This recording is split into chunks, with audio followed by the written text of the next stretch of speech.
Welcome in. It's the Mosley Show, and 1 o'clock Monday through Friday.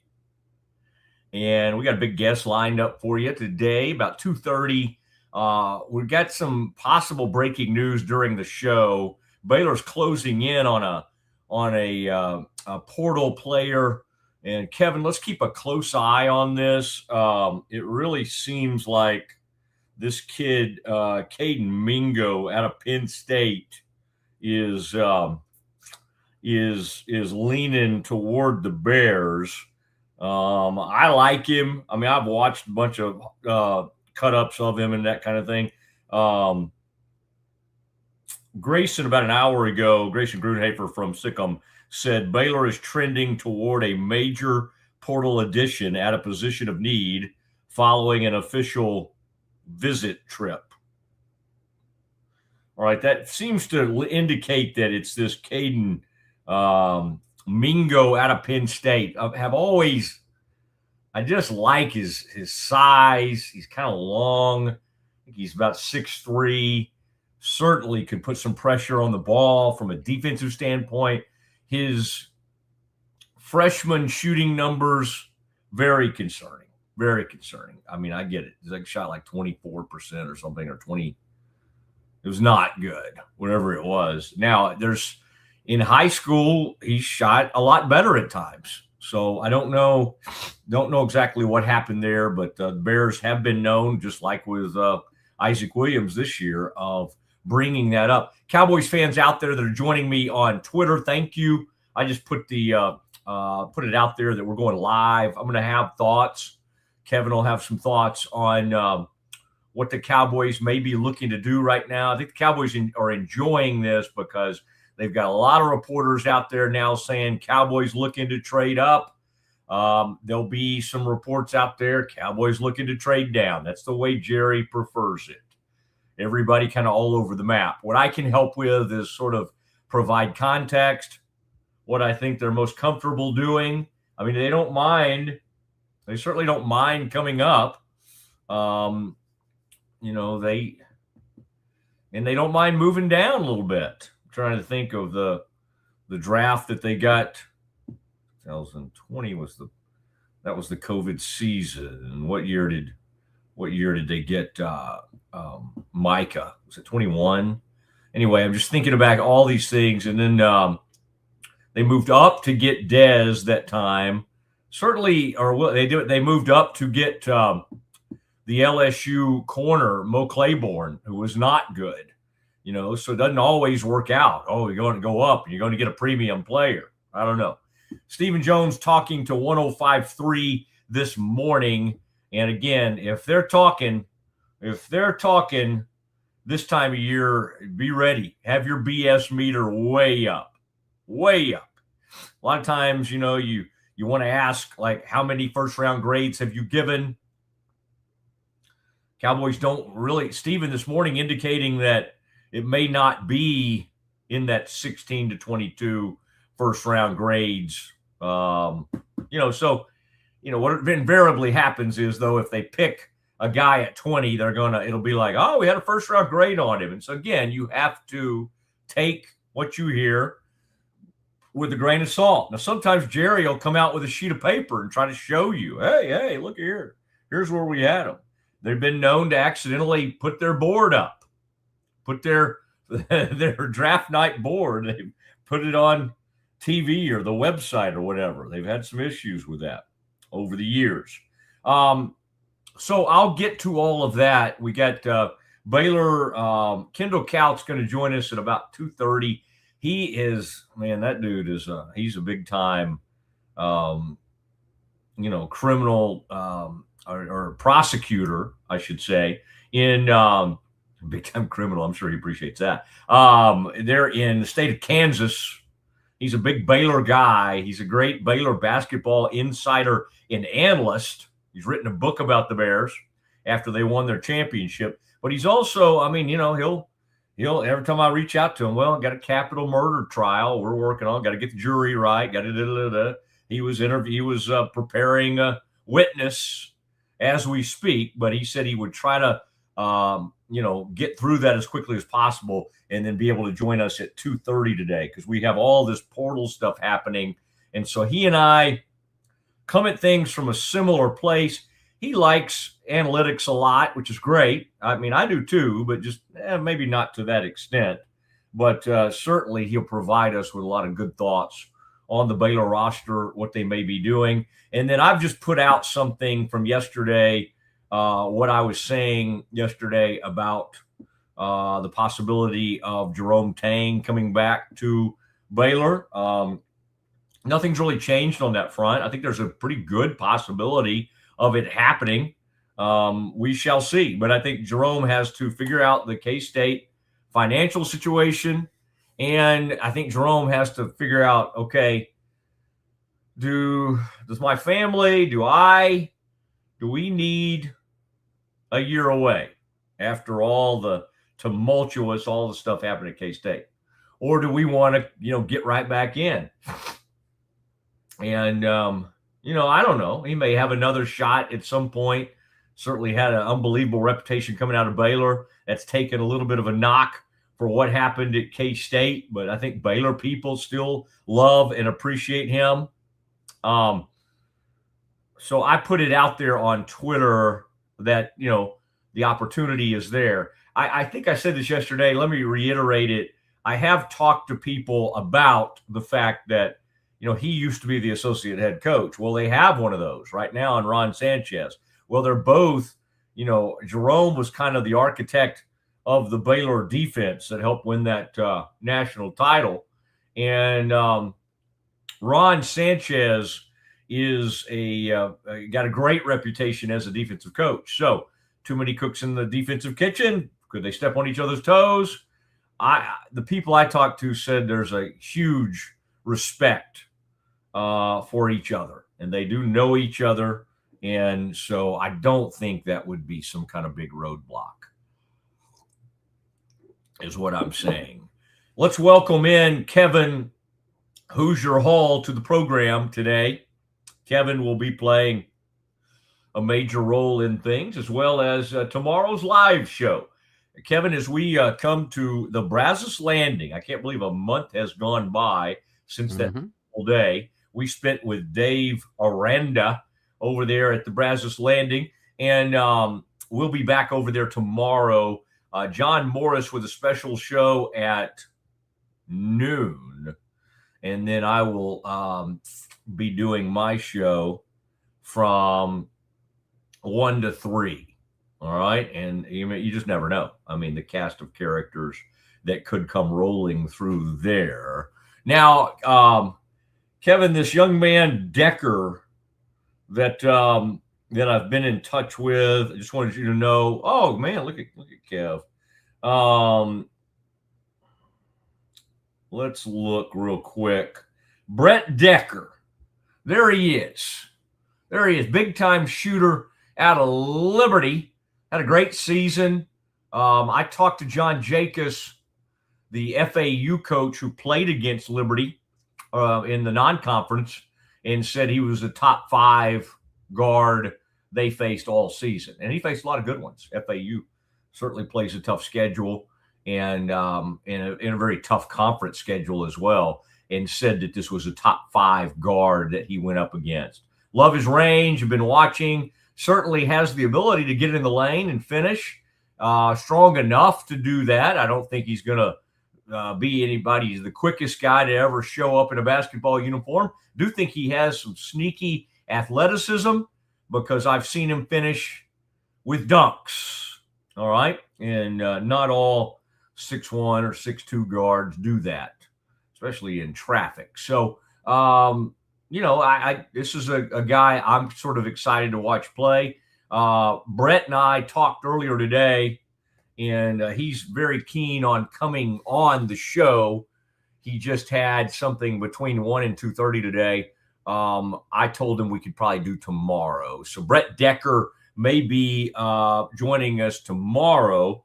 And then, let's monitor Baylor for everything going on there. to see if anything, Kev, if anything breaks on either the Mingo front or some of these others. Now, one other Baylor note, and I'll get into this Cowboys, I promise. 6'6" wing Matt Abel out of NC State. Hey, that's Will Wade group. That's Will Wade's where he's leaving to go to LSU. Averaged 8.8 points, shooting 35.5% from three as a freshman. Scott Drew and company had him in on an official visit during his high school recruitment. Matt Abel, A-B-L-E. Baylor's in his top 7. All right. And then Baylor also, in the last 24 hours, reached out to, according to Grayson, Southern Miss transfer Tylik, T-Y-L-I-K, Tylik Weeks. First team All Sun Belt member, averaged 19.7 points and 5.4 rebounds. I'm really fine with all of these mid-major conversations. All right. Baylor has been stung at times when they go. The player from Duke, I'm thinking about Jeremy Roach. Norad Omir was a good player from Miami. Was he the type of player that you spend well over $1 million on? I don't know. Certainly productive, but that was that overall, it was not a great portal for the Bears. The following year, not a great portal. Certainly some hits, but this past season and the misery of it is going to lead to changes, all right, on the staff. And mostly just adding positive people. Remember, Jared Nunes had to leave during the season for personal reasons, and so that left a spot. They've now added in college basketball a 6 on-court spot. That sort of creates what you'd call 2 spots, basically. And then I do think some folks will be leaving. And I think Scott has done a very nice thing in not, we all could just come right out and say who it is right now. But those guys are, as we speak, perhaps trying to find other jobs. And so out of respect for that, for once, I'm going to show just a little bit of chill and not get into that, not get into who's gone. All right. But I would say as many as I'm not talking about just from the staff proper. I'm talking about overall. I would say there'll be about 3 people that are moving on. And then there'll be, a lot of good folks who are staying, and then we'll see how this all plays out. Kevin, I sent you this a little while ago. I believe this was from this about 30 minutes ago. Jordan Schmaltz. Yes, he's from the Starbucks fortune, but he does a nice job covering the league and the Schultz report. And he has, he puts out some interesting things about some, things that are developing. And Kev, one of the things he said, I think I sent this to you. There's a belief among teams at the top of the draft that the Cowboys, who have picks at 12 and 20, are a team to watch in trade-up scenarios, according to multiple league sources. Several teams have said they believe that Dallas is targeting a player the Giants also covet. Whoa. Kev, remind us where the Giants are picking in this draft, sir. Giants are picking at 5, right behind the Titans and the Cardinals and the Jets and Fernando Mendoza. I mean, the Vegas Raiders. Getting ahead of them would be ideal if the price makes sense. What's the price? Well, certainly, to come up to move up from 12 to 4, you got to come rolling up that board. So you switch out picks with the Titans or whoever's looking to move down, but probably the Titans if you're going to jump in front of the Giants. And remember, the Giants could try to move up as well if there's somebody they're in love with. And Cowboys would have to give up. So they move up. They get that pick. Do they have to give up the 20th pick as well to come up there? Well, it'd probably be a pick swap. They might give up the 12 and the 20, but then maybe in exchange for that, they could get somebody's second round pick. They don't currently have a second round pick. They have the number 92 pick in the 3rd round. So if they had to give up those 2 first round picks to come up or trade those picks to come up and make that pick, they could end up with, let's say, like the number 39 pick in the draft and then hold on to the 92 pick. Now, could the 12 pick, the 92 pick, and the 4th round pick do it? I don't know. That's still, you're coming up quite a few spots. So you got to figure out. My question is, yeah. What's the Jimmy Johnson calculator say?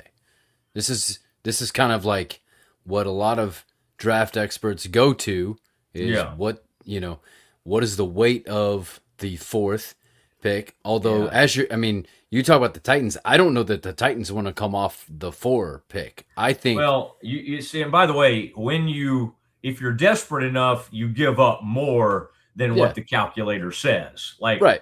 And by the way, that came from an old, I know the story if I thought hard enough about it. It's like an old Cowboys executive, like Jimmy somehow gets credit for this, but it's somebody else within the Cowboys organization. And so, like a lot of things, Jimmy gets credit for pretty much anything that happened with the Cowboys, as he should. A lot of it. He was the last one to win it.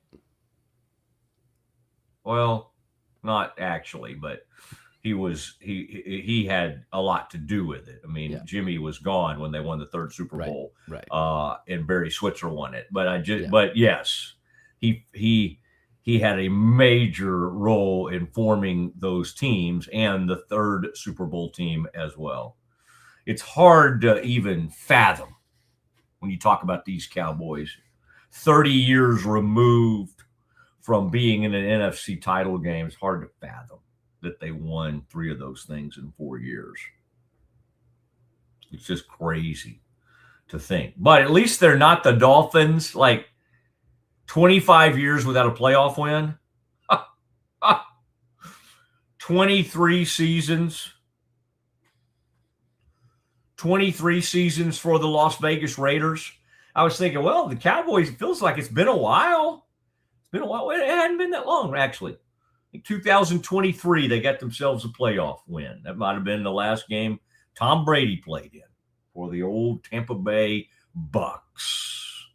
And then what did the Cowboys do? Well, I assume they lost to the 49ers.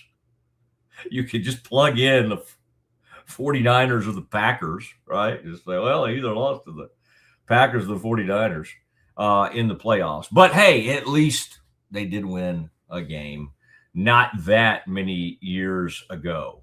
Okay, Kev, the question then becomes, who do they want? And I've watched this over the years. That feels too far to me. Kev, double check me on something. The last time they moved this many spots that it would take to get up there in front of the Giants, how many spots did they move up to get Claiborne? Because I think they had to come all the way up to like number 6 or 7. Look back at Mo Claiborne for me, please.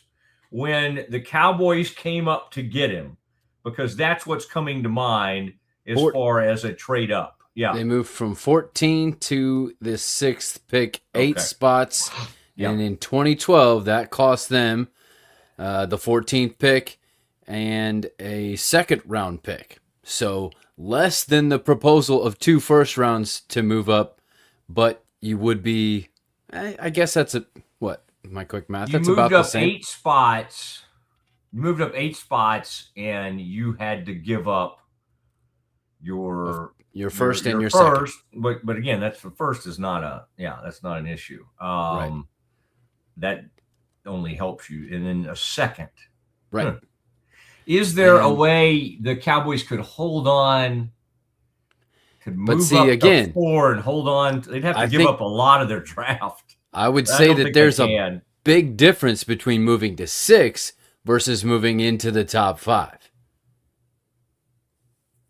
I know it seems like it's just 1 spot, right? Or 2 spots, but you want to move up to 4 instead of to number 6. Yeah. Right. And by the way, again, I would say that the Titans don't want to come off that. The best chance that you have, I think, is Arizona. I think everyone's looking at Arizona as kind of open for business as the team who doesn't necessarily want to pick there and would rather get capital.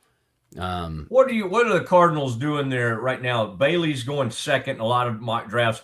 Are they taking that offensive lineman if they stand pat, if they sit there? Aren't they taking I think, the offensive lineman at 3 probably? Is that what it's looking like? I think it kind of like what Arvell Reese or David Bailey, whichever the Jets don't pick, I think the presumption is they'll land with Arizona if they don't trade out. I don't know.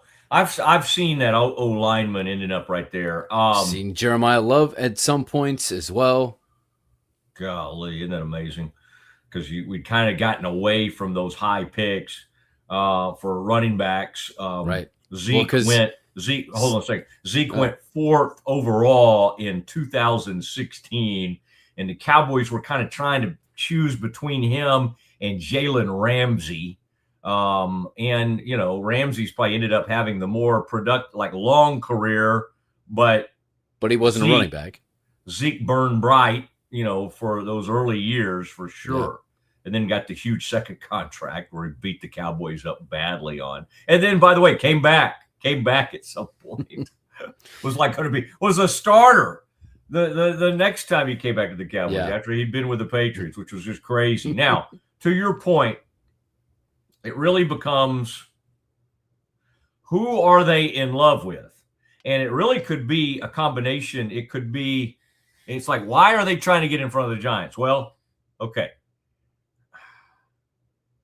It has to be Arvell Reese, who,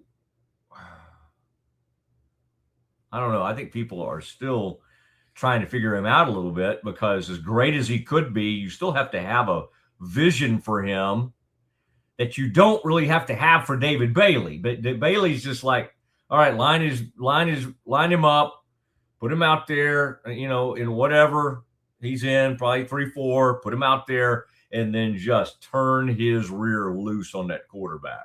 See, I would say that David Bailey has a little bit of question mark in my mind, and no fault of his own, just because of the defense he played. There were playmakers at every level of the defense, including on the other side of the ball. So he had to be left unmanned a little bit more. He couldn't get double teamed every single time because of the pressure that was coming everywhere on that defense. Yeah, but I mean, let's not act like Reese and Styles and all these guys weren't surrounded by massive NFL talent. So very true. I don't think that makes David Bailey that different. I mean, that's a fair point. I'm just saying those other guys as well. So I think we have to kind of start delving in on, who do the Cowboys, and boy, this is when you get a lot of schadenfreude. You get a lot of misdirection plays, because we could start hearing strongly that, oh my gosh, the Cowboys love Sonny Styles. And I think that may be accurate. But why wouldn't you love a lot of those guys up there? I have heard people say, there's no way in the world Caleb Downs gets to 12. There's also the thought of like, why not just sit there, and if Ruben Bain, if people are not going to like Ruben because of the short arms or whatever, let the man drop right there to you and don't even hesitate. I totally see a scenario where the Cowboys stick right there and they take Ruben Bain, and this hugely productive player. Now, you could make similar comments and go, well, Messidor was a great player over there, and they had a great defense and all that. But Ruben Bain, he was the focal point of that defense. And they had some really nice other players. There was a cornerback that I can't think of his name right now. I think he's number 10 or something, or maybe he's a safety. I fell in love with during the CFP. But this man is he's, in some ways, does he have the measurables perhaps that in some of the things that David Bailey has? No. Did he have a more productive college career than David Bailey? Absolutely.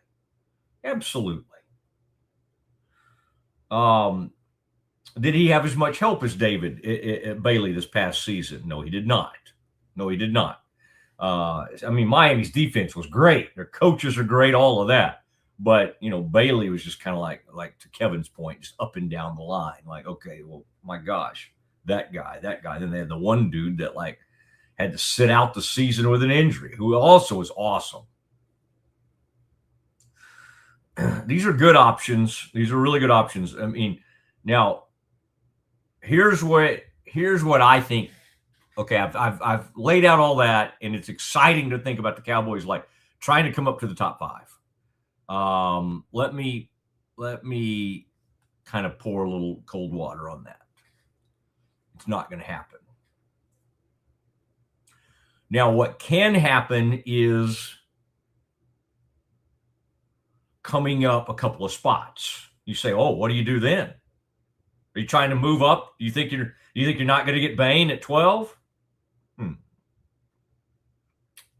Who do I think the Cowboys might be in love with there? Now, they're doing their homework on Jermod McCoy. They love Mansour Delane. So I think this is where you have to kind of use all your educated guesses and all the things we know about what the Cowboys are needing. And you go, well, Matt, they have enough people to start at cornerback if they need it, or start it. They could make a trade with Indianapolis and fill in it at nickel. They have enough, to get by with starting safeties with what they did in free agency. That's true. What if you decided, though? What if somebody in there decided that Caleb Downs was the next great safety in the NFL, which he could be, which he totally could be? What are you willing to do? What are you willing to do at number 12? Well, I think you'd be willing to trade up.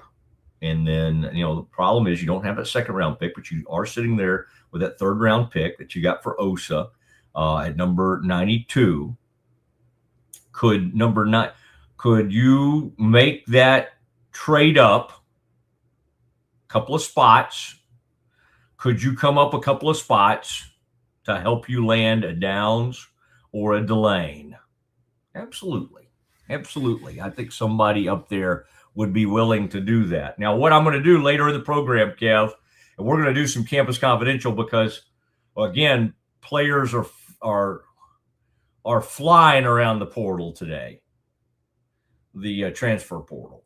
And Kevin, let's be careful that Jonathan Giovanni, if we break news, he may claim that we took it from him. He's a man out there kind of just making all kinds of accusations. Boy, people they're not keeping their eye on their own paper today. Kev, the lead analyst for NBC, Kisner. I like Kisner. Kevin Kisner, I like this guy. He's pretty good. He does a pretty good job. Man, he's out here ripping CBS's coverage. Dude, You guys are rival networks. There's supposed to be a little bit of decorum here. Just a bit of a like, hey, man, let's have some respect. Y'all both are doing the same thing. You have like really good golf coverage, the two networks. All right. He who is at without sin, cast the first stone. I mean, I'm sorry. Is NBC perfect? Is their golf coverage? Did I wake up? We had one of their top NBC Sports golf reporters on yesterday. He was on the Mosley Show. That's Damon Hack, an old NFL buddy of mine. Did a great job for us. A lot of people have consumed some of that material. But man, Kev, that's why you got to be careful. And I've been a victim of it before. I've been a culprit, I should say. More like where I get caught, taking a little pokes at other people or other entities. It's you got to be above that. You got to be above the fray. All right, I know it's kind of fun. Oh, let's take the sharp stick to one of our competitors. But the way to handle this is we're all in the same type business. Let's kind of pull for each other. I mean, that's really the way to try to do it. I'm not saying I've always done that. All right. But I've tried to, as I've gotten a little bit older, wiser, more mature. All right, Kev, good stuff there. Got a lot of people following us right now on Twitter. I'm going to have more on the Cowboys. And but let me just the way this is starting to feel to me is Cowboys want the LSU cornerback. Cowboys want the Ohio State safety. They do. Doesn't mean they're going to get them. I mean, I want Rogue to send me $1 million this afternoon. I don't think it's going to arrive. I don't love my chances. So, let's keep looking at this Cowboys thing, and let's hang in there. Now, Kev, when we get to 2:30, reminder to people, major Baylor guest, our Baylor people, Kendall Kaut, used to be with Siegmund 365. Very smart. He's a good attorney. He and I both went to law school. He actually decided to practice law. He's going to join us at 2:30, and he'll have a lot of thoughts on what Baylor's doing in the portal. Let's make sure, Kevin, as we get ready to go to break here, let's make sure that we don't need to do the breaking news sounder, because I've been kind of excited about this. Because I kind of like this guy. Nothing's happened. It appears nothing has happened yet. All right. And we'll go, Kev, we'll take a peek at our buddy Giovanni, because if you don't give Jonathan Giovanni credit, I mean, he'll come after all of us. He's got the bazookas out. All right, Kev, the only thing he has is at Miami of Ohio. Remember them? Miami University. Don't call us Ohio. Well, where are you? Are you in Ohio? Yeah, well, yes, but don't call us that. Transfer Brant Byers has committed to Penn State. Agent Herman Srulovich says. Herman or German. Let's go with Herman. Tells Draft Express the Nittany Lions land a 6'8" forward and a high-level shooter who hit 39% from three for a Miami team that went 32-2 and earned an at-large NCAA tournament bid. Bring him on. I like that kid. I really like that kid. How do these people get these like 6'11" Germans? Why does every team except Baylor have? I guess that Baylor had Najee, but he couldn't play. I mean, how does Iowa State just have some random Dominicus Pleta, 6'11", 21-year-old German freshman, played 11 minutes per game last year? I'd do anything for that kid. I mean, I love a good German freshman. Okay, Kev, let's do some Campus Confidential. Let's do it next. The Riesel Fair is back and bigger than ever. Bring the whole family for a day packed with fun, from thrilling rides, delicious food, local vendors, and live music Friday night. Saturday music begins at 2 p.m. Admission is $5 for adults, 2 to 12 years, $3. 2 and under are free. Mark your calendar and join us for the Riesel Fair, May 7th through 9th. The Riesel Fair, where memories are waiting just for you. This year, I made a New Year's resolution. I want every business to own a new copier from CTWP. Call me, Leroy the Copier Dog. Let's get you a copier delivered today. CTWP, your local copier company. At Schmaltz's Sandwich Shop, we don't just make sandwiches, we build them with fresh ingredients, bold flavors, and homemade baked bread every single day. Toasty on the outside, goodness on the inside. Schmaltz's Sandwich Shop in Waco is locally owned and operated since 1975 with 2 locations in Waco, Town West off Valley Mills and downtown off 5th Street. Whether it's lunch, dinner, or just a craving, we got the perfect bite waiting for you. Streamline event and appointment booking with Amelia's sleek, modern, and fully customizable booking forms. WPAmelia.com. That's WPAMELIA.com. Amelia. Nalgene Outdoor has been your trusted companion, fueling adventures and helping protect the planet. We're committed to reducing waste, improving access to clean water, and providing simple, safe, and sustainable products for you and your family. NALGENE.com. A house is a property, but we live in homes. Home sweet home, homes where the heart is. We aim to deliver the best home buying and selling experience so you can spend less time real estating and more time living.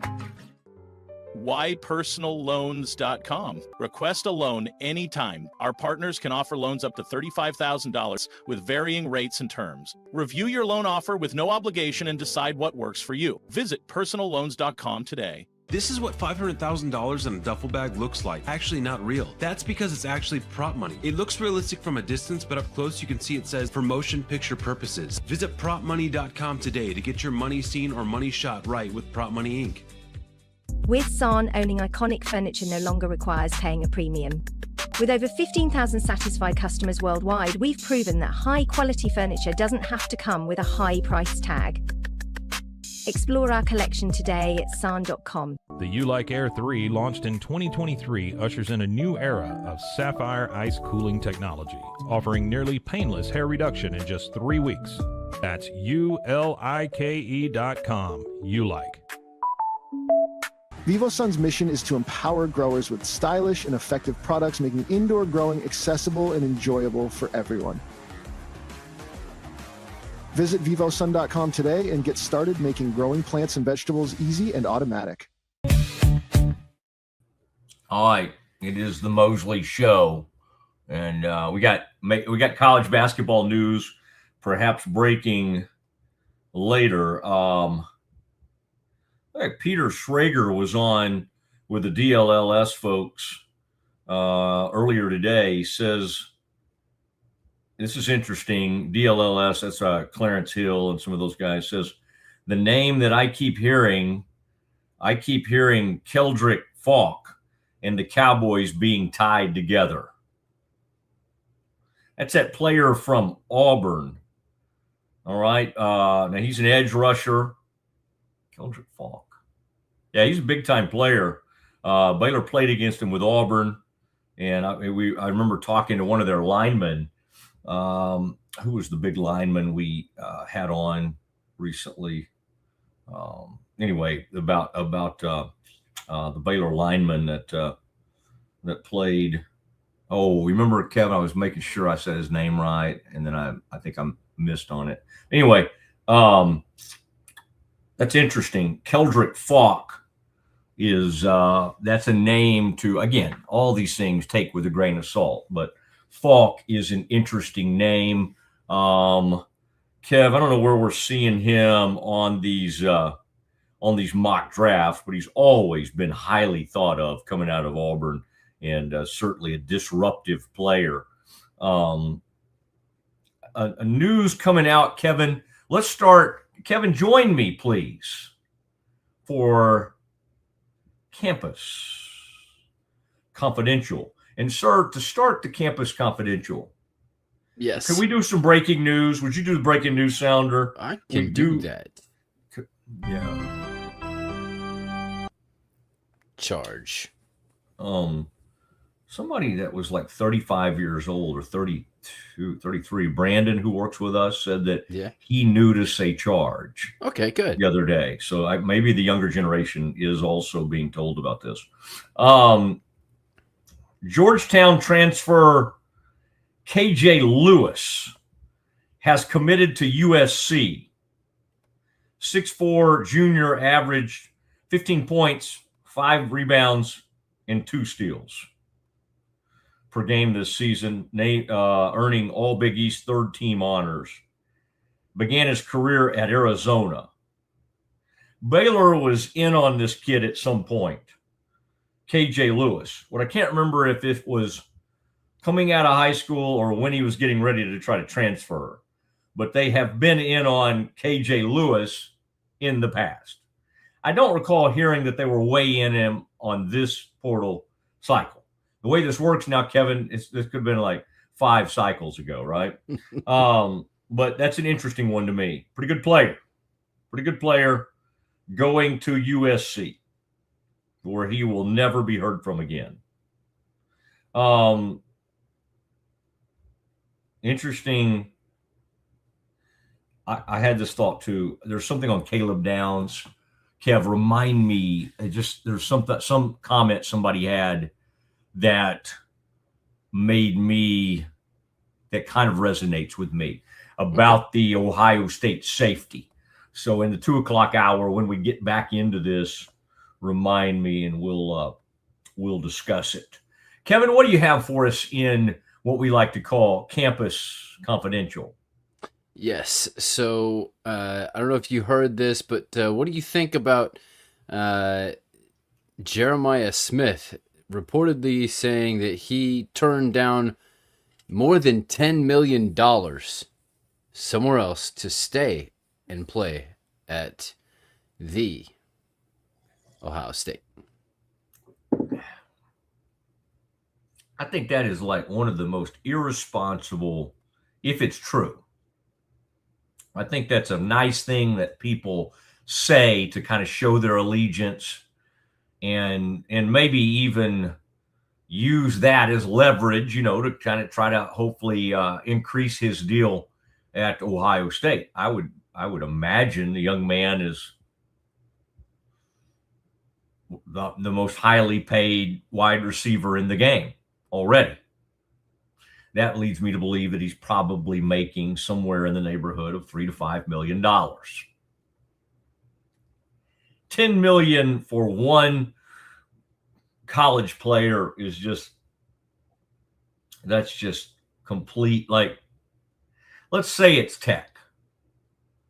I'm not saying I know what it is, right? But we would just go where the money leads. Yeah. We would all, or Indiana said, well, we got Cooper. We're going to lose Cooper or Surratt.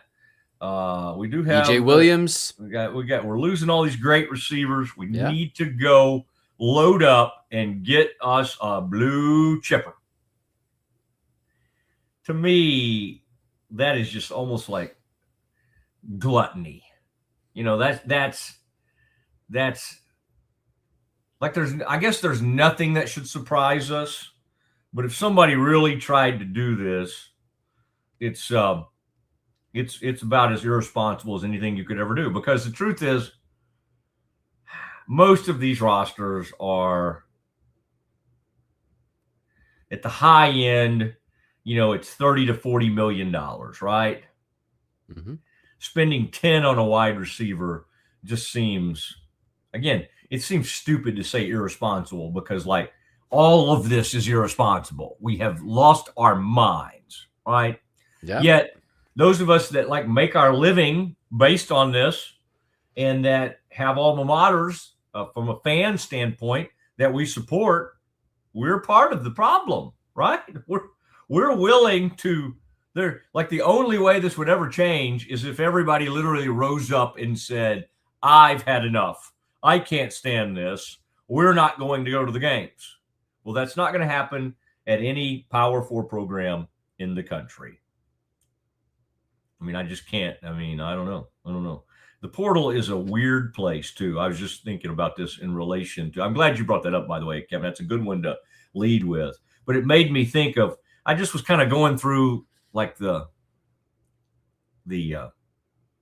portal, like, on the women's side. I was like, oh, I wonder what Baylor's doing anything today. And what I find is, like, the entire Kansas State roster, they're just like, we're done. We're out. We're gone.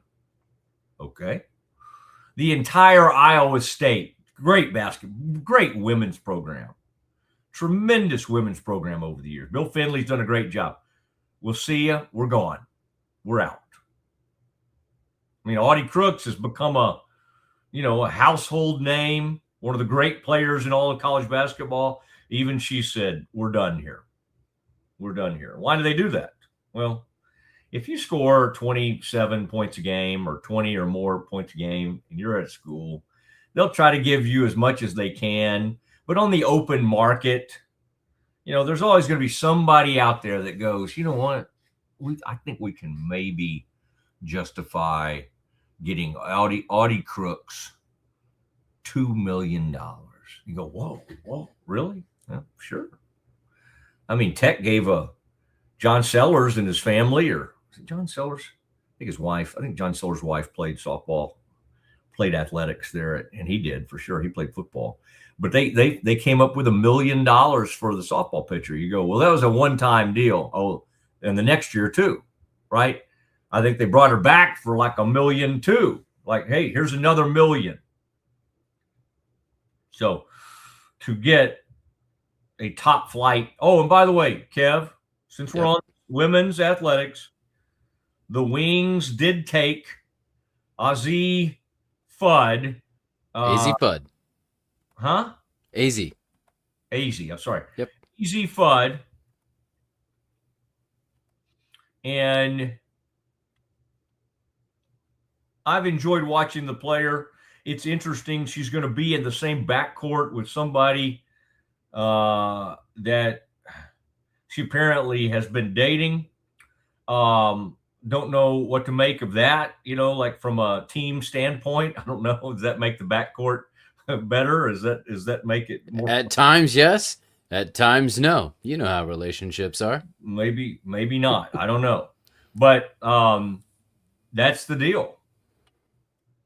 Somebody was trying to tell me yesterday they had broken up, but I think all the reports seem to indicate this is still a dating relationship. It's the first time that this has happened where a team has drafted back-to-back number one picks from the same that used to play together at the same university. Interesting. So there may be some continuity there. And that's the whole thing is kind of interesting because we were led to believe at one point there was a change. There was a national report that they thought Olivia Miles was a lot of people kind of started going over toward her for the number one pick, but she does not end up as number one pick. That would have been fun because she's TCU and we know her. We know her way too well because of what she did to the Bears. Right. She ended up being number 2 to the Minnesota Lynx. Not because the Lynx were bad, but they got that pick in a trade with the Chicago Sky. So there was some controversy where they took Flau'jae Johnson, and then she was later traded. She ends up, she went 8th, but she got traded to the team at the 6th. She went 6th overall. Somehow she went to the Storm. Yep. And there's some weirdness with that one. Like they asked the GM who traded the pick, and she gave one of these deals with like, I can't answer that right now. I need more time so that I can give you a more eloquent answer. What? What is this? Are you the GM of the team? You just traded on like draft night. What is that? I need to, so I can better explain why this happened. I can't give you an eloquent answer right now. Oh, I didn't know I could do that. I think I'll come on the show tomorrow and go, Kev, I don't have an eloquent, first segment. So let's wait and come on at 1:30 or 2. Okay. What? I mean, this is some major weirdness out there. Yep. I mean, like, I want to embrace this league. Do I watch this league? Not really. Am I somewhat interested in what goes on? Yeah, a little bit. But stuff like that just kind of makes you like, what? Okay. Yeah. And then somebody's mad at this kind of thing where they'll draft a player and then trade the rights happens a lot in the counterpart NBA. So the situation is not necessarily new or unheard of. No, it's just the explanation was weird. And then it happened and it stunned the crowd, apparently. In the NBA, we hear trades, we sort of know something's happened, and later they announce it, and Woj and now Shams and everybody, we're all over it. We're all over it. In this case, it's like I don't know, I forget how long, 35 minutes later, 40 minutes later, the commissioner comes up there. This commissioner's kind of weird too. What's her name? Engelbrecht or something? She's yesterday she had some statement like some kind of thin skin, like this we gotta grow up a little bit. There headed in because they had their collective bargaining agreement in the offseason, and there was a closed conversation that kind of came into the open with her and the player who's on the Lynx, who kind of her husband started the Unrivaled league that you were talking about the other day, where the commissioner may have been reported through Caitlin Clark under the bus quite a bit. So somebody says, of course this is a Fox News headline here, so I better watch it. But very, very interesting, some of her comments. Okay. Oh, she says, I appreciate that you're focused on me as well. I wonder if you would ask that of a man, by the way. But I realize as women, we get asked different questions than men do. She was asked about her future as commissioner and responded by playing. They're writing this as the gender card. But anyway, I do crack up about how everybody focused on me, and you should be focused on the hundreds of amazing women and thousands of women who run the league outside of myself, she said.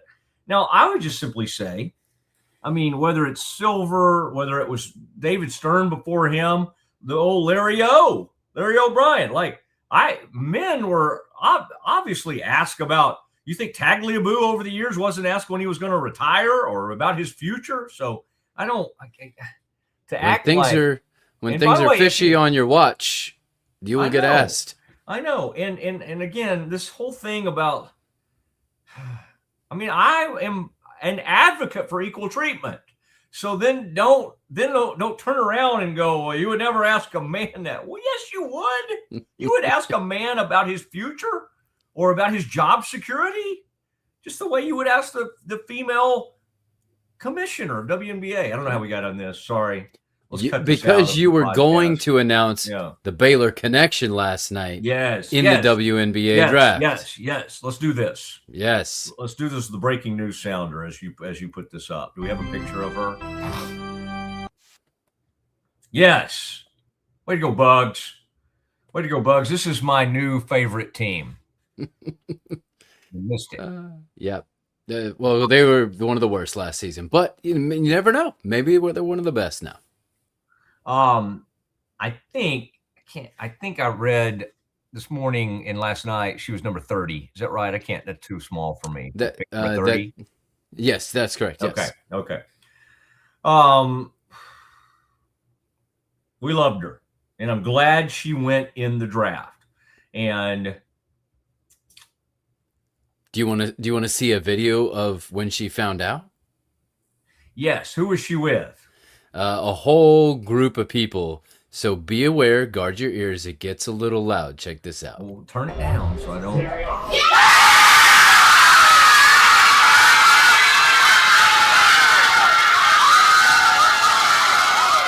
that? Who's that right there? Where is this? Is this?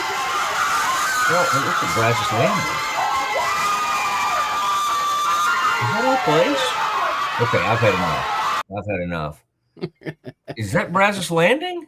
Is that one of our lead sponsors? It might be. It certainly looked like the deck out there. It looked like it could have been Shorty's, though, too. When I'm crediting one of our sponsors, just let me go with it. It was the Landing, and we're going to be there tomorrow. You can come check it live and in person. The 15th, which I believe is tomorrow. Mm-hmm. Make sure everybody get your taxes in. I need to maybe check with my accountant and make sure we've done everything there. We need to. Okay, that'll be awesome. I look forward to being with you guys in person. And then I got another announcement to make later, Kev. On draft night, Pete and I are going to be doing a special show up in the Dallas-Fort Worth area and North Lake, up in North Lake. And so I'll give you the details on that. Kind of a special program, and that'll be that will be very exciting. All right. The 12th and 20th picks. I cannot wait. I mean, the Cowboys in some ways kind of own this first round. It's going to be very, very exciting. And then the next, our coverage that day, Kevin, Pete said something to me of the effect of like, hey, our show, like apparently we're going to be able to run this on this feed, Kevin, the YouTube, the Mosley Show, that 6 to 8 draft special. And Pete said, well, that can be our show that day, Kev. Now, do we report to Pete? I mean, I like the sound of that, but I don't know if Pete marches to his own beat. Yeah. Well, I found that. I don't know. I mean, I kind of like the idea, but then I don't want to leave our people on draft day who have come to expect us at 1:00, right? Right. So I tell you what we could do, since I'm going to be doing 2 more hours out there. We could do like a special 1 hour, like play it up huge 1 hour draft day special at 1:00, right? And then I'll conserve my energy for the 2 hours that night. We're talking about on the opening round on Thursday, right? Yeah. So maybe that night I have a 2-hour show. Right. So maybe Thursday we do a regular show, and then maybe Friday is that night counts as the Friday show. And we I see. But then see Friday, we've got to react. We can't we can't take that day off. So if we're going to do something, how about we take Saturday and Sunday off? Yeah, but that's already expected, sir. Okay, continue. Did you have any more? Campus Confidential. I'm good. Let's go ahead and jump to break and get back into some NFL stuff or wherever you want to take us. Okay. I've got more Cowboys to share. Steven was talking this very morning. I'm going to react to some of that, and I do want to let y'all hear from this Baylor receiver that I'm really interested in. And I think I don't know. This is going to be. I had one yesterday that I shared with you. We may do the other one today, and I think you'll really enjoy it. We'll react to that. But major Cowboy stuff next, and then Baylor basketball with Kendall Kaut coming up here at 2:30. It's all coming up next. Lake Waco Golf Club is a semi-private facility nestled along the north point of Lake Waco, one of the few facilities in Texas to have a full 18-hole regulation golf course as well as an executive 18-hole par 3 golf course. Plus, check out their bar and grill, which is open to the public. And if you're not a golfer, then enjoy time by the pool or even enjoy fishing around Lake Waco. Become a member today and call to book your tee time. Lake Waco Golf Club, where family and friends fun begins. Check them out at lakewacogc.com for more information. Enjoy a quiet atmosphere with beautiful river views at the Brazos Landing. located in Waco along the Brazos River across from McLean Stadium. Enjoy homemade dishes like shrimp and grits, chicken piccata, braised short ribs, prime New York steaks, and more. Plus, enjoy a delicious dessert like creme brulee or key lime pie. Open for lunch and dinner Tuesday through Sunday. Brazos Landing in Waco, the only place where I-35 and the Brazos River meet.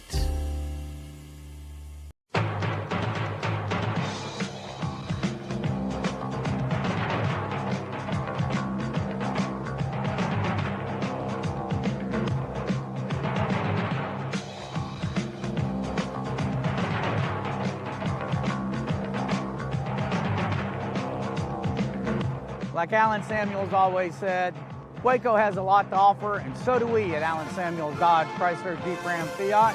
Come by, let's be friends.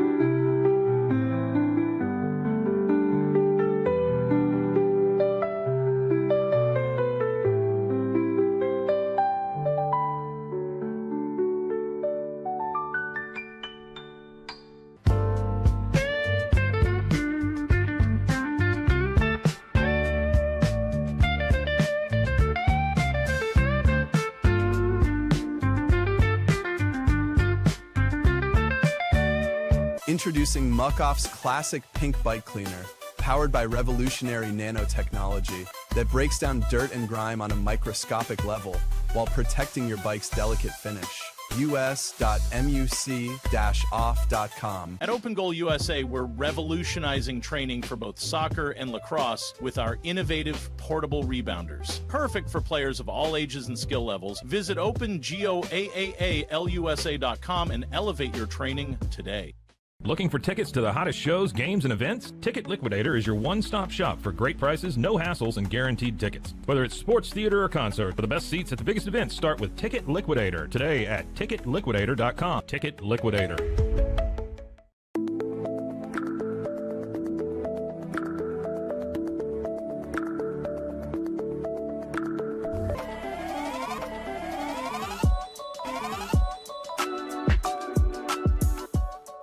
Send money abroad in just a few steps with Remitly. Sign up with your email, enter an amount, choose how your loved ones receive the money, enter your recipient's information, select a payment method, hit send, and relax. Download the Remitly app today. Hi, I'm Mitch, the co-founder of Cake, a sexual health and wellness company designed for today and designed for you. Yes, you. The entire product line can be found at hellocake.com, and it's also available in every Walmart near you.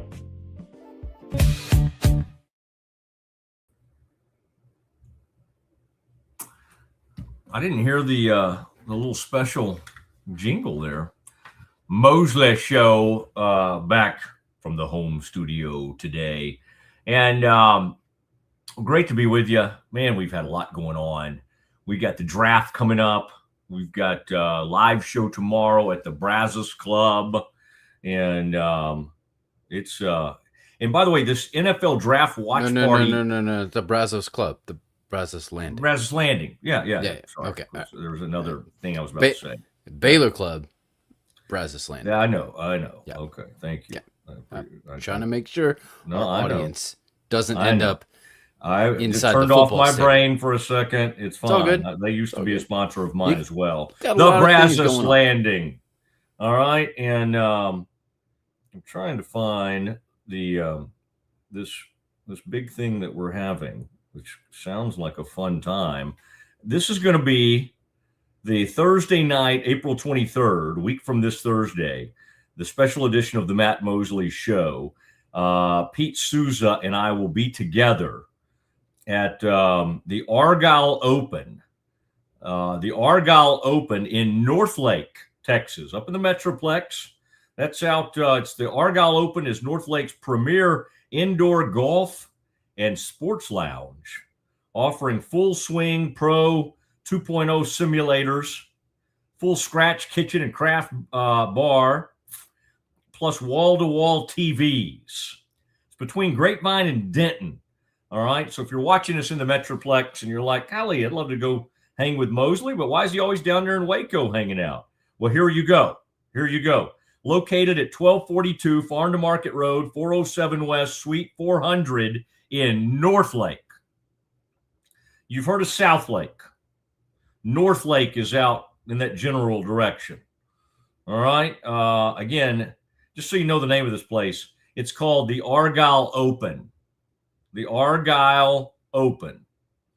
And this is apparently where I will be on draft night. I'm usually with the Cowboys out at the on campus, but I guess what I'll do is finish this and then race that direction. It'll be an extremely busy day, but that's okay. That's okay. It's what you do this time of year. Kev, I just sent it to you, and so you can hopefully be able to show our audience what this young lady looks like. But this broke within the past 10 to 15 minutes. Looks like Jeff Goodman's daughter, Talia Goodman, had this one. Who does she? She's with On3. Ole Miss transfer Tiana Thompson has committed to Baylor. Okay, according to her representatives, 5'10" sophomore, average 6 points per game this season. Appears to be a 5'10" guard. I have advocated for bigger guards in this program, so I promise you I'm not going to sit around here and complain about anything. So, you know, I find this one to be pretty interesting. Pretty interesting. Now, again, she didn't blow anybody away with her scoring, but, you know, again, I like the bigger guard in college basketball. You know, occasionally you will still see some of these star guards at 5'6" or 5'7", but in today's game, you are seeing guards in the 5'10" to 6'1", 6'2" range. All right? Look at UConn, look at UCLA, look at some of these other great schools, look at South Carolina. Okay? They're not all going with the old school 5'5", 5'6" guard. They're getting bigger and they're getting more length at that position. All right. So the Bears have dipped in there. You saw yesterday Nikki Collin fire up the old Sick'em thing. And so that is what's going on. So this is good news for the Baylor women's basketball team. Brazos Landing. Wow. That's going to be fun tomorrow. We'll have all kinds of things featured for you. It looks like tomorrow we will also have Baylor's newest member of the team, Mr. Decker, Brett Decker, from Liberty, the new guard. Baylor may have another player by then who's joined him, but we're going to try to have Brett Decker, the Liberty guard who is transferring to Baylor, on tomorrow at either 1:30 or 2 o'clock as I do my live show from the Brazos Landing. So he's going to join us live? That is not true. Oh. He'll be joining us remotely. But yeah, we'll hopefully we can arrange for that. I mean, he can if he wants to. I just think he's still finishing up school there in Lynchburg, Virginia.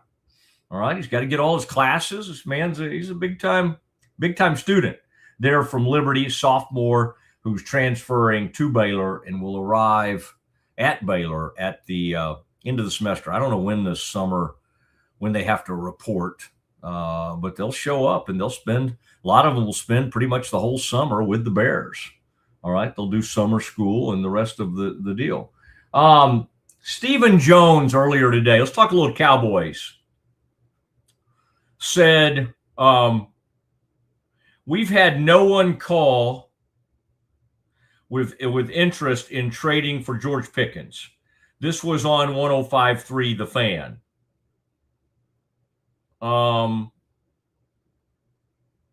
We're also talking a lot right now about, you know, trade partners, possible trade partners. I was looking at this story the other day. I find that to be pretty interesting. Pretty interesting to see. We think Cowboys might try to get as high as trade partner might be Arizona at number 3. I've heard trade partner at number 6. I've heard trade partner at number 9. All right. And so as we get closer to the draft, we'll be able to really close in on who those would be. On the likelihood, this was Stephen Jones earlier today on 105.3 The Fan. He said, next week, people finalize their boards and have their strategy sessions. I'm a big believer that most of these trades happen as you're on the board. Talking about with the draft actually starting. Players are staying on the board that you thought might not be there. And then you are attempting to move up a little bit. You might not be willing to give up what it costs to move way up in the draft. But if a player starts to fall, then you get a little thought that maybe we could move up and it wouldn't cost as much, and we would still get the guy that we think is the best player for us at a particular position for where we're going to pick.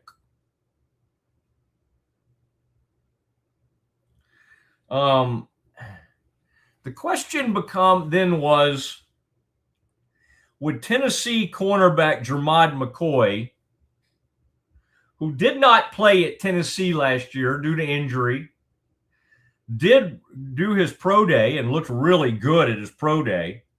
The question was, would Tennessee cornerback Jermod McCoy qualify as a, quote, red shirt in their minds? There he is. To which Stephen says, that's a work in progress. We're trying to do all the work. Sorry, guys. That we need to do to get our hands around what his status will be. We start with everything. What his status is for the minicamp. What his status is for the training camp. And then ultimately, will he be able to play part of the season? None of the season. Those are the levels that we put into an equation to where we come down on a particular player. Let's remember, Nick Harris told us recently from Fort Worth Star Telegram that the Cowboys had taken this player off their board. He came in for a visit. They still seem to be doing their homework. I don't know. I mean, Nick's really good at what he does. You could take somebody off your board and then put them back on the board. We shall see. I still think the betting, if you're betting on this, I would say no. I would say at number 12, you're not looking to take Jermod McCoy. If Jermod McCoy, because of the injury and because of what they know, if he somehow started falling and he was there at 20, I think they would absolutely think about it. I'm not saying that's going to happen. I'm just looking at these scenarios. Could Reuben Bain fall to number 20?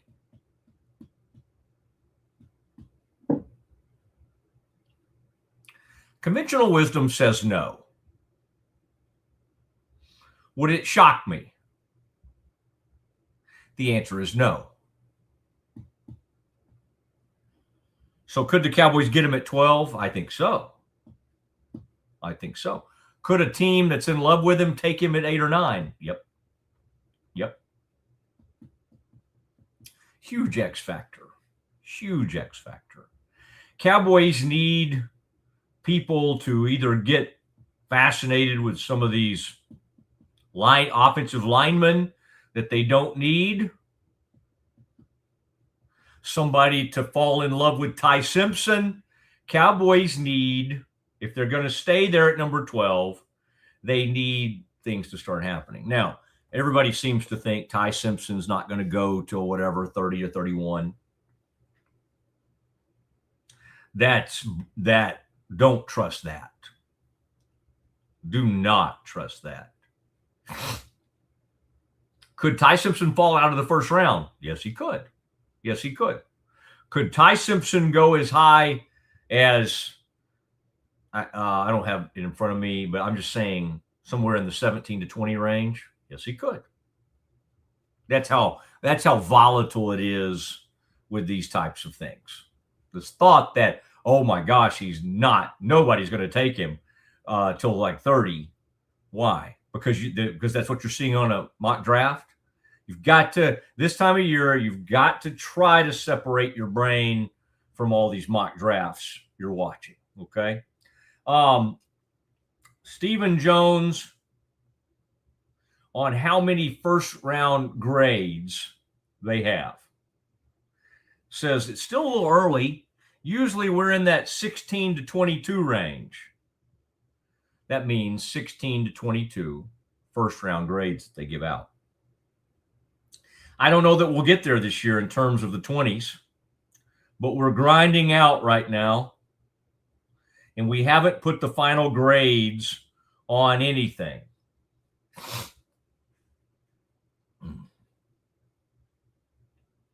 Could they, if they suddenly said we're going to have the draft tonight, could they get it done? Sure they could. They've been mocking this thing already. They've been playing it out, and I promise you, Will McClay already has a board in mind. I used to sit and I'd do an interview with like the Mavericks. I was trying to think if I was talking to Michael Finley back in the day, or if it was, I think it was Donnie Nelson. And I remember just being so fascinated because as I was conducting the interview, I look up and there's the entire board. There it is. Can see exactly what the Mavericks were thinking about a week or two before the draft. I mean, it was so cool. And I didn't do anything. I didn't, take a picture of it or anything, but I literally, you'd think they would cover that up. And I thought to myself, are they almost trying to fake me into revealing something? Do they want me to put some of this out there? It was pretty interesting. I remember. A rare offensive player to the Cowboys, the top 30 visit. They've been almost exclusively looking at defense. And I did want to tell you, Kevin, as a Big Ten guy, you'll appreciate this. Iowa, you ought to give Iowa a chance. Kevin, have you ever been to Gary, Indiana?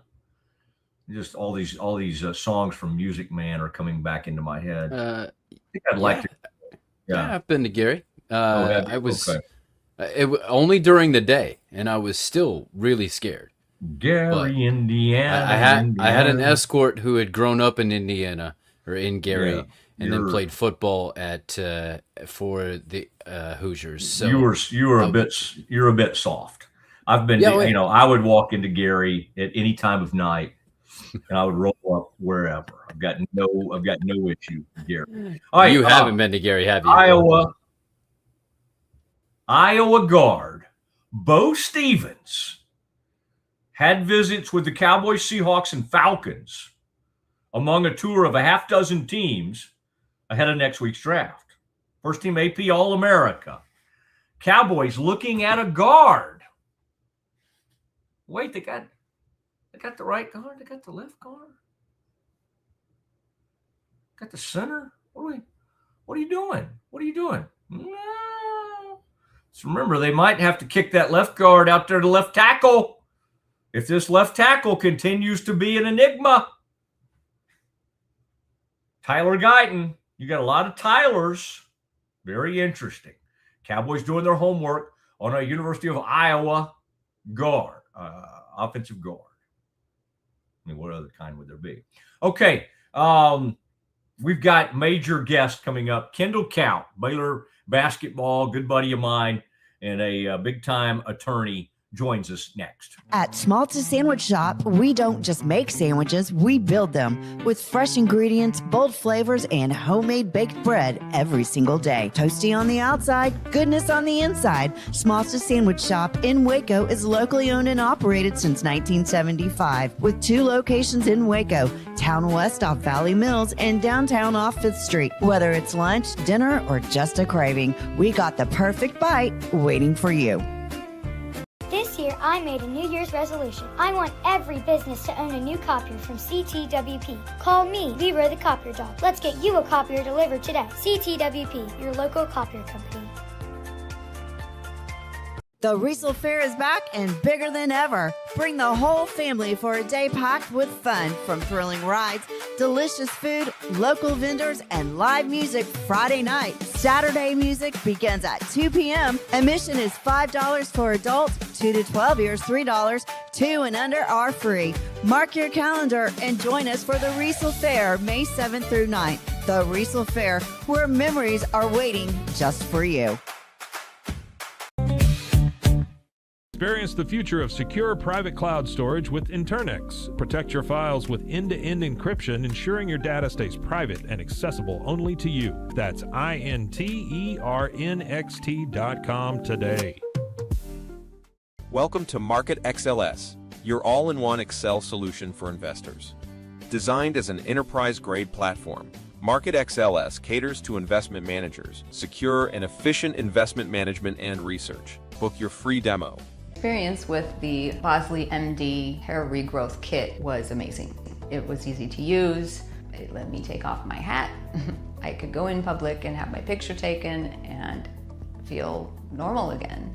MosleyMD.com. At 4U Health, we believe wellness and lab testing should be accessible, inclusive, and yes, fun. With our tech-powered at-home lab test, you save time and money while feeling your best. 4U Health. Visit 4uhealth.com today. BadCreditLoans.com is a pioneering service provider that has carved a reputation in the financial industry. Simple, fast, and reliable loan application process. And its commitment to responsible borrowing makes it a trusted partner in the journey towards financial stability.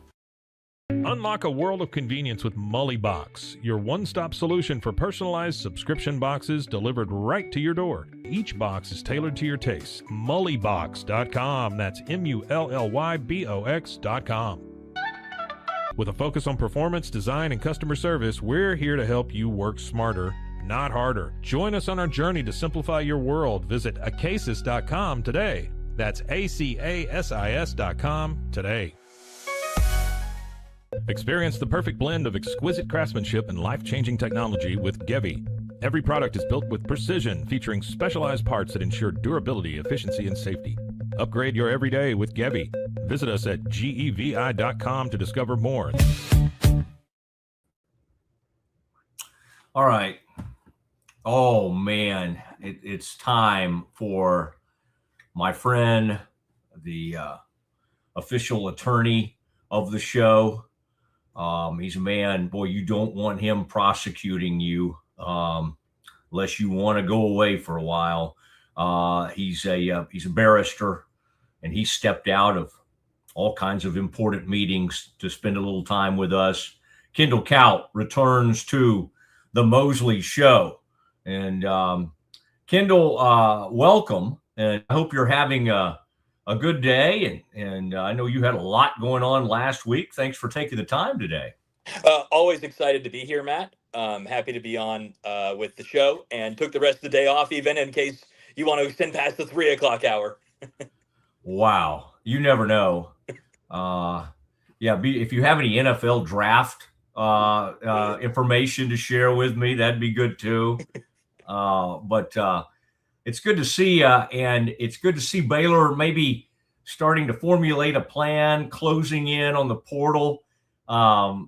It was a bad year. You and I talked about it. And then, Kendall, I think it got to the point where we almost just couldn't talk too much about it. I think you tried maybe not to watch, maybe at times, but knowing you probably still saw most of the games. They played a little better down the stretch and at the end. But I think we have a lot to look forward to. And are you sensing already in what you're seeing with their approach, Kendall, a different portal approach? And what do you, if you are, what are you kind of seeing from what the Bears are hopefully trying to accomplish? Now, so far, they only have the one player they've added, the guard. They seem to be closing in. I haven't looked in the past 30 minutes on maybe another point guard. But from what you're hearing and observing, what feels different to you about this portal approach? Matt, I think probably it's that they're looking for, you need to be really elite at something for Baylor to want to get you. And I think you compare maybe to last season, and I even had some people DM me recently saying I was too negative for how much I had gone after Michael Rataj. So we're going to take one final shot at him by me, and then I will be done for all times of taking shots at him. But I think with him, it wasn't clear that he really dominated in any one area. Jeremy Roach didn't really dominate in any one area. And if you look at Baylor's two big portal misses relative to what they spent and expected, that was different. You contrast that with this Decker gentleman from Liberty. Even if you worry about some aspects of his game, I don't have any doubt that he's going to absolutely shoot the heck out of the ball when he gets to Baylor. Whether you're in an open gym, whether you're playing Conference USA, whether you're playing in the SoCon, it doesn't matter. With those kind of numbers, that kind of shooting mechanics, Baylor knows, at least with him, you have a skill that can keep you on the floor. And so I think looking at what I'm seeing from who Baylor is targeting, I think they want guys that they feel like you have some skill we know without a doubt can keep you on the floor in Big 12 play. It's interesting, isn't it, that Tunde's become the player most likely that Baylor could bring back. In watching his development and then trying to kind of see, okay, where does he project as an NBA prospect, and like, what are the areas where he could improve? I think we both would agree he could become a better defender, certainly has the size to defend several different positions and all of that. Like, did you see enough from Tunde to justify the sort of commitment it would take? Which to me, probably, I mean, again, hopefully you get a bit of a hometown discount. But if Rob Wright got $3 million at BYU, I would say Tunde is going to be probably trying to command somewhere in that neighborhood. Is it worth it to bring him back? And what do you kind of see his future being? It's a fair question, and I would say yes for a couple of reasons. Number one, I'm looking at houses right now with my wife, and we are having the worst time imaginable. In fact, on Saturday, we got a call from our realtor, who's a great woman, and she's like, all right, this house you've really liked, people are starting to put what they call sight unseen offers, which is basically you go on Zillow, you can see 30 photos, and you can drive by the house if you want. They ain't going to let you in, and you can decide, do you want to put an offer on it? And so we said, you know what, not only do we want to put an offer, we're prepared to go a decent chunk over asking, but we'd like to have an inspection. As you can probably guess from me not asking you to lead off the show with our new house, someone who had never walked into the home bid even more than we had without seeing it and waived any and all inspections on the home, which just kind of tells you the real estate market still, if you look in kind of the core metropolitan areas of the country, especially outside of Texas, where luckily everybody was building in Texas, is a disaster. And when you look at the NIL market, you're saying, how's he going to tie this back together? We're going to try. NIL market, I think those sorts of rates that even I thought were kind of inflated, I think NIL has really jumped education, healthcare, and housing as the three. You see those like top line inflation numbers, whether it were Bush to Trump, Biden, whoever was president, they were always a little more insane in those core areas. I think inflation for NIL is so insane that Tunde commanding that number makes sense to me. And he also makes sense because I think there are three avenues for possible improvement where I thought, on top of what you'd mentioned, way too often when he'd be behind the arc, it was very clear his goal was just to try to jump into the defender to get a shooting foul. And so I think that hampered some of his shooting motion. And so I think he has some good instincts, but I think that's an area to improve. We know how athletic he is. So it's not like Rob Wright, where asking him to stay in front of someone is as much of an affront to him as the language of a contract, according to some, not me, according to some. And so I think that makes sense too. And so I think there is such a high upside there. I think you know what he can do. And I was just impressed that when he made his announcement about entering the draft, he didn't follow the, oh, and by the way, I'm entering the transfer portal if anyone would like to write me a giant check right now, which I think speaks well for whether it be the hometown discount or just he likes Baylor a lot more, that I would like it. But the transfer portal era is certainly a crazy era, but I think Tunde is worth that kind of money. Yeah, it's interesting to see where he could go because sometimes his stroke looked okay, right? Sometimes it was so flat. You're like, how does that ball ever go in? His post-up game is what started to where he started to emerge. And I was at the BYU game, and was it the Arizona game? One of those games, he just went toe to toe. I guess it was DeBonsa. I was at the BYU. I think that's it. Yeah, and he took the challenge. It was like, okay, that's a monster over there that's going to get anything he wants. And so I'm going to eat the whole night myself. And he went toe to toe that night. And I think, we kind of need to keep some of that in mind. What about, I talked about this yesterday, the staff. Jerome Tang, there's a path to Jerome coming back. You having been in the not that far away from Manhattan, Kansas, you know how much of a mess that thing, got to be at the end. You also know how beloved he is to Baylor people. And quite honestly, they don't care that much that thing flamed out like it did. You're an interesting place because you kind of can see both. Jerome Tang coming back, if he so chooses, and then with this thought that looks like they may get some help with another staff member who would be really good, that has some NBA experience, would be good at helping construct a roster and helping them in the portal and all those kinds of things. First of all, isn't it weird, Kendall, to be saying all these things and those guys aren't on the staff yet, right? It's like, wait a second. Yeah. We need you. The portal's happening as we speak, right? But the true thing, Kendall, is the portal starts in like September or November or whatever, right? That's when the portal really, because that's when you're supposed to start taking a look at all these people. If you've waited until the portal opens, you're in big trouble, I would say. Hopefully Baylor's in much better shape. But okay, what do you think if Jerome comes back to the staff? First of all, it's an interesting fit because Sanchez is already your big defensive guy and he's your associate head coach. You could do a co-associate head coach, or you could just say to Jerome, we'd love to have you back, but Ron gets to still be the associate head coach. If this happens, how do you see this working, and how much of a shot in the arm could this be for Baylor to get Jerome back?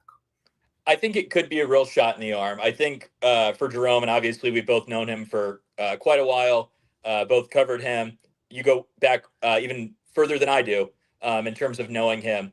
I think what he really has to assess is, kind of what motivates you to not just go retire on a beach somewhere. Now, what the status is exactly of that contract dispute with K-State, I think it's pretty apparent that some settlement could be reached where Jerome Tang, between what he'd already made at K-State, what he was making at the end at Baylor, what he's done, wouldn't have to work another day in his life beyond maybe doing some media appearances if he chose to do so. I think, though, when you look at Jerome Tang, he is a very proud man, and rightfully so. I know I told the story on your show over the years, Matt, but he had that story he loved to tell where Scott came by and he had about $11 left in the bank and he had to figure out how to get a rib dinner together.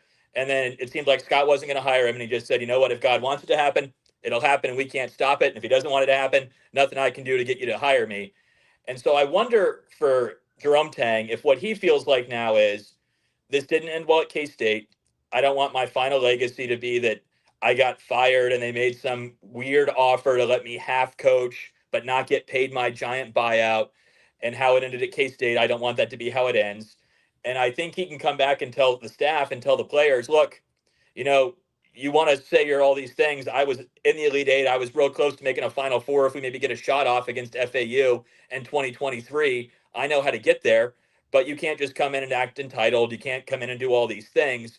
And I think having somebody who's a little more prone to yelling than a lot of the other members of the staff is a benefit to having Jerome Tang on the staff that I think helps people. And I think him and Scott both are two unique individuals that can really hold each other accountable and make them better. Because I think Scott's very open to criticism over the years. Hell, he's asked me, Kendall, what do you think about this or that? I know he's asked a variety of people in the media, what do you think about this or that? And he's great at picking people's minds. But if you're Tang and Drew and you've been together for 23 years in various capacities, whether coaching against each other or on staff together for 19 of those years, I think it's pretty easy to say, I'm going to listen to this guy a little bit more. Or if this guy says something a little bit mean to me, I don't take it quite as personally. And I think everybody's had that role in their life where there's that one or two people that you just feel like, when we're together, it really works well. And I think that duo works so well together that with how the last couple of seasons have ended relative to what Scott wants to do, and with how Jerome's career ended at K-State, I do see a path to this working where maybe a year or two ago I would have said, I don't know that you can get the band back together again. AB is out at Kentucky. He's landed at NC State. Nunes had something come up and had to leave the staff, kind of personal reasons. Jacobs leaves. I mean, something that had been such a strength of Baylor over the years started to kind of go away, right? And then when you even tried to get guys in like Bill Armstrong to kind of fortify it, maybe even from a recruiting standpoint, he's gone after 1 year. And that had to be a tough thing on Scott, who really likes to surround himself with loyal people and people that Scott is non-confrontational, but he, the people that he's had around forever, he can kind of be like that with. That, to me, that had to be strange to him, Kendall, to have to bring in Henson and Sanchez and Bill Armstrong and just like, I'm not saying they're not all, a lot of them are talented coaches, but they're also just sort of like Melvin Hunt even. He's a Baylor guy. We love Melvin. But it's just random people, right? It's like, Melvin was an interim head NBA coach. For a few games for the Nuggets, right, back in the day. I think Scott looked around and kind of, I think he was feeling lonely or something. I don't know. That's maybe putting it too simply, but I think what you were getting at a minute ago, those trusted allies that they can say anything to each other. He needs more of that. He absolutely does. And after that Marquette loss they had a few years ago, the Keontae George team where they just got smoked at the Bucks Stadium, they had a pretty rough staff meeting where they went through every single defensive possession in that game. And the whole room was asked, well, what do you think we did wrong on this possession? What do you think we did wrong here? And I was told by somebody in that room that basically Scott got after him and said, I don't know that you recruited me good enough players to contend for a Big 12 title. And as you mentioned, would you feel as comfortable telling a room full of people that you've known for 8, 12 weeks, you didn't recruit me a good enough team to contend for a Big 12 title? Or would you think, where's this guy get off? I got hired in the middle of the summer. I didn't know most of the college game. Or, I thought this guy was going to be pretty good, but I don't recruit the whole team. And there are those kind of divisions versus you've won a national championship with these guys. You've been in 15 different recruiting battles that you thought you'd win or lose. It's just different for how you can talk to certain people. And I agree completely. I think that connectivity needs to be there more with the staff in an era where you're going to lose half your team minimum every season. Yeah, and you kind of have to look, don't you, around the country and go, why is U of H? Why are they doing this? Michigan, Texas Tech. And now the easy answer is to go, well, they got way more money than you. Well, I don't know. That's an easy thing to say. I still think you can learn from how they construct rosters. Does Baylor have as much money as Michigan or even Indiana or some of these other schools? They probably don't. Could Baylor be close to top 20 in NIL this year? Well, I don't know. I had Ashley on the other day, and he seems to think so, and he seems to be tied into some of those big money donors and everything. So I think we have to watch saying, well, you can't do it like them because they just have so much more money. Well, what does Tech do? Well, they have a separate sort of GM, right? Michigan has the guy on the bench who's their associate head coach. He's also kind of serves as the GM. I think there are a lot of different ways to do this. And Baylor, I think Scott has come around to going, we're doing it wrong. Obviously something we're doing is not right. So we need to have another go at this. And now I think he does feel like they've made enough tweaks to go about this thing differently. Let me ask you this. You're good at kind of knowing, I don't have a sense of this like Mayo, Soso, even Iguodala, Michael Perez, all these guys who are over there, and you're like, I don't know, like even Bodo. Obviously, he couldn't play this year. He got injured, and I think Bodo actually, I don't know if this is even out there. I think he had another surgery, unfortunately, and I think he'll be back. I think he'll be back by like June or July or whatever, but I hope this isn't getting into another world, Kendall, of the oh my gosh, he'll be ready by hand. Right? I mean, think about the Langston Love mess that they dealt with for years. It's like you can't do that with a kid. You can't just keep saying, well, I think he'll be okay after this surgery. Are there any of these kids you could retain that in your mind could really help you? I mean, again, Bodo was supposed to be that shot blocking, rebounding, rim runner, and he may yet be that guy. But it's worrisome that he keeps having to have these surgeries. At some point, you do have to kind of look at your medical and go, what's going on here? And is this a recruiting? Should we be guarding against this more? Or should we, there's just some different things that keep cropping up. Where are you on all those possible returning type players? It's a very fair question. I was trying to be less of a hater today, but I'm going to be a little bit of a hater for a second. I think our surgically repaired man from High Point, as you mentioned with Bodo, I still am rolling the dice on him. You got to get a little lucky in the portal era. I know everybody's convinced now Louisville is going to be 40-0 next season. I'm not buying that for a second. But I think other than that team, there's nobody that you look at who they've purchased so far on the NIL market to come be on their team and make millions of dollars that you say these guys are dominant. But when I look at the rest of Baylor's cast, I think the guys who didn't play last year, as you mentioned, the Perez's of the world, they have potential. They could be pretty good. But if you told me it ended up in the end coming down to, and I'm not speaking for Baylor, and they probably disagree with me on some of this, but I just, when saying right now, if it came down to, you can give Tunde another $250K and ensure he's coming back to Baylor, but then you got to go into the portal and take some guy who was the seventh man on a Conference USA team that's not Liberty, I would rather do that. For me, I think Baylor needs to have 4 or 5 guys you just feel really, really good about. When you looked at last season, there were 2 you felt really good about. And then some nights there were 3 if Isaac Williams got going. And then Caden Powell obviously was a serviceable starter. But I think the Caden Powells of the world speak to, when you're looking at who's going to be your 6th, 7th, and 8th best guy, you don't have to have a star there, but you really need to have stars to that front line to compete and be those kinds of teams that can be an Arizona, a Michigan, or a Houston. And I think if you wonder why did Houston semi-step back this season, well, it's because other than Emmanuel Sharp and Kingston Flemings, their next guys up offensively, whether JoJo Tugler, Chris Sinak, just weren't of that same quality. And I think that's where the difference is of, I just would like to have 3 guys you feel like any team in the country would like to offer a bigger contract than you've offered once the season starts. And they would think, man, I really wish we would have offered him $500,000 more because he's just killing us. Would you trade a national title to just go to the Sweet 16 every year? I think the answer is no, but you just made me think of something. It is amazing. U of H, and I agree with you, they're a little bit down this year. They've kind of become the new Gonzaga in the sense that they literally go every year. And I think he's now been to 7 straight or 8 straight. That's pretty amazing. I mean, and he acts like they're poor. I don't think they're poor. I also don't think they're like massively have more money than Baylor. Like, I don't think the University of Houston. Now, again, I think he knows where to find guys and he knows when to let players leave. Like, when have we ever seen a player leave the Houston program and be like really good somewhere? I guess you can make the argument that Tremont Mark did help UT to a Sweet 16 this year. He made some big shots.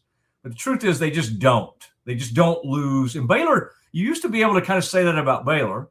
And I guess you still could. Rob, we could have an argument about Rob. Rob got away for more money. Now they're out with a handout. I mean, the Mormons found out, what Baylor knew, right? He's looking at his 3rd stop in 3 years. I do think it's interesting that Baylor's looking more at these. They're getting back to what's the best portal guys they found. It's like Ray J, even none to a certain extent. You were hoping he could be like a really big time defender. He got better over the years in terms of shooting.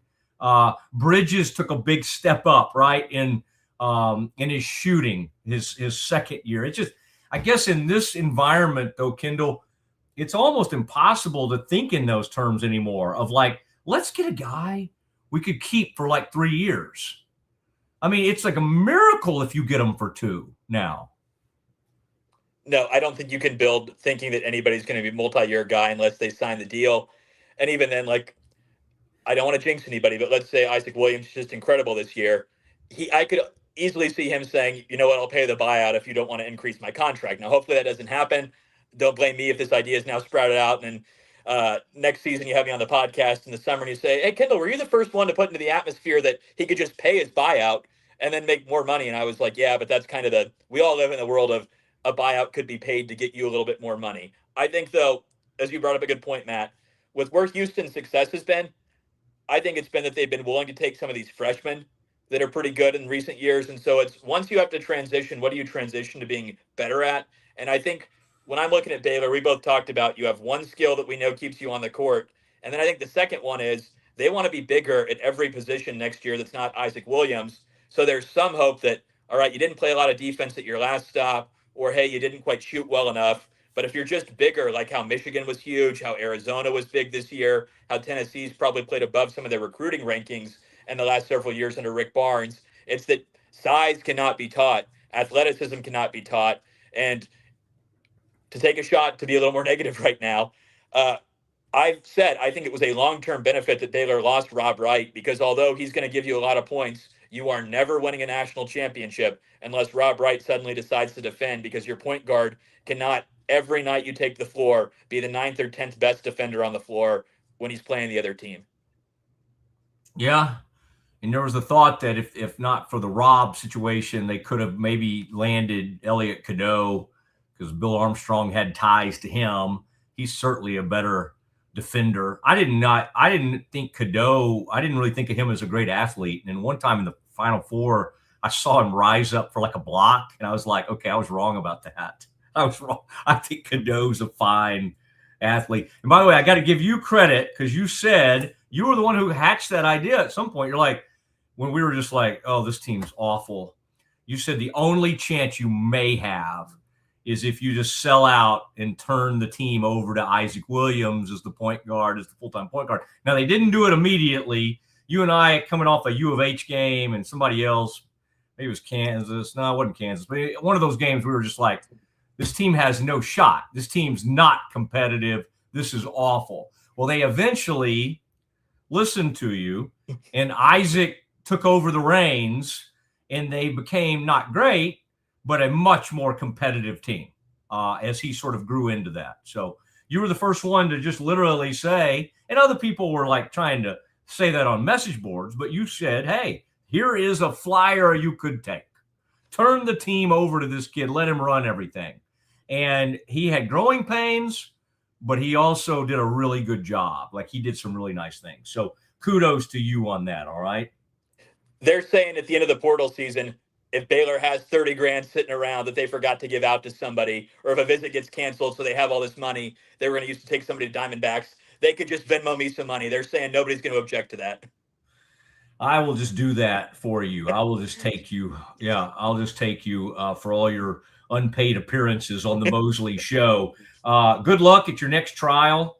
I always love trying to, find out kind of what you're up to and what you're involved with. And there's only so anyway, I was reading one of those Lincoln Lawyer books just the other night. And so anyway, I'm still, even though I didn't quite finish law school like you, I'm still fascinated with the whole legal world and all that. But thank you, sir. I appreciate the time. And I look forward to our next visit. Always a pleasure, Matt. Thank you so much. You bet. Kendall Kaut joining us there and more giving us some great time. He does a really nice job. And I've had him on when I've been at the Landing before. The Brazos Landing, where we'll be tomorrow, live show. You're looking live at the Brazos Landing. where two youngsters, two boyish-looking hosts, the great J-Mo, John Morris, special show at noon that leads into the Mosley Show at 1 o'clock. All right. We'll have all kinds of drink and food specials. The Lindsays will be around. We'll have a great time. And we all sort of came over here to Rogue, and we've enjoyed our time. We were over there at ESPN Central Texas. I used to be at ESPN Dallas 103.3. This is the way this world works, but it really was quite a coup to bring my friend John Morris over. I'm not saying I did it, but like if he didn't like me, he wouldn't have come over. So we do have a great friendship, and we'll look forward to doing that tomorrow. Get the Bang Bang Shrimp. We'll have all sorts of things planned for you. You never know who I might try to get to run by. Who might want to run by and spend some time with me at the Brazos Landing tomorrow. You just never know what could happen when we come to town. Kevin, good work today. We did have that Baylor sign that player, the Baylor women. Kevin, as we're signing off, there was a bad media fight. I'm glad I don't get involved in that stuff anymore. I mean, I'm telling you, it's just an ugly, weird on three versus somebody. I mean, what a mess. I just don't like being involved in that kind of stuff. Keep looking, because Baylor's taken a look at this Penn State guard in Mingo, I believe is his name. He's very interesting to me. Caden Mingo. I'm going to tell you real quick his stats because people were kind of getting excited about him. His 1 year at Penn State, freshman year, he was a really good recruit at a Long Island Lutheran, I guess that is, New York. They shortened it here. Farmingdale, New York is his hometown. 6'3", 195. Kind of lanky, really, I saw some ball skills that I love. I mean, some ball handling that I loved. Let's look at his last 5 games. I like to see how a guy kind of finished up his, like in March. Let's look. Yeah, he was just steady Eddie. 13, 5 assists and 5 rebounds. 13, 4 assists, 7 rebounds. 13, 6 assists, 4 rebounds. Had a steal in all these games. Had 3 steals in a game, 16 points and 6 assists in a game against Rutgers.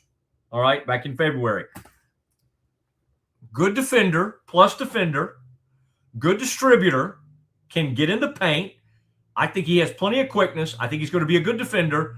His three-point shooting is very concerning because it's just not – this year it was rough. Now, he had better splits and he shot the ball better when he was in high school. So we're not going to hold his freshman year of having a tough time from 3 totally against him. We thought when we got Bridges from West Virginia, when the Bears did, that Jalen Bridges, that you could fix his shot or you could improve his shot. Well, they did it. In his second year at Baylor, he became a 41 or 42% three-point shooter. All right. Thank you, Jared Nunes, for that. Jared Nunes, one of the assistants, worked with him like crazy. All right, there it is. It does look like Scott's trying to get the band back together. And this is going to be a very interesting team. And this is going to be a very interesting staff. All right. As there is a chance that Jerome Tang could return to the Baylor Bears. All right. And others are on the way. All right. And so anyway, very interesting. Okay. Kev, way to go, buddy. Appreciate you. I want you to have a great rest of the day. And we'll, if anything happens, we'll break in. We'll break into your coverage. It is the Mosley Show. We'll see you tomorrow at 1 o'clock, straight up. As part of Central National Bank's partnership with Baylor Women's Basketball, we ask Coach Collin to take a shot at improving the efficiency of our drive-thru.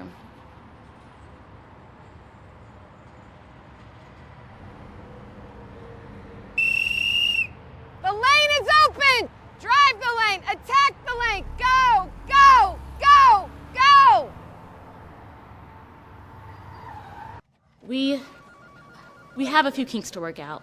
Is this what you had in mind when you invited her? No. I think you should say something to her. Me? Let's make Craig do it. Okay, yeah. You're gonna take this canister and you're gonna shoot it up. Be all right. Be all right. Just be confident. Hey, Coach. Can I have a word with you? Craig, not right now. I'm with a customer. Okay. Central National Bank, proud partner of Baylor Athletics and Baylor Women's Basketball.